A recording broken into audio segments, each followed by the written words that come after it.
குருபியோ நமः.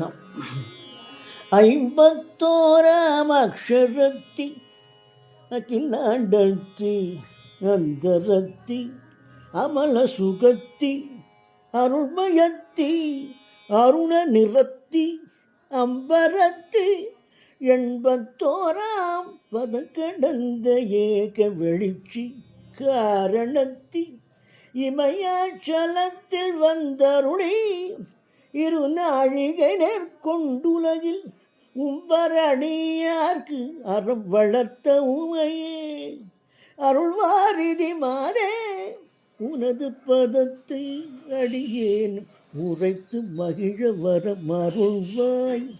மண் பூத்தலரும் கமலமதில் வளரும் கனமே கோடியனமே மயிலாப்புறையில் வளர் ஈசன் வாழ்வே அபயாபிகை தாயே. ஸ்ரீ குருபியோ நமः.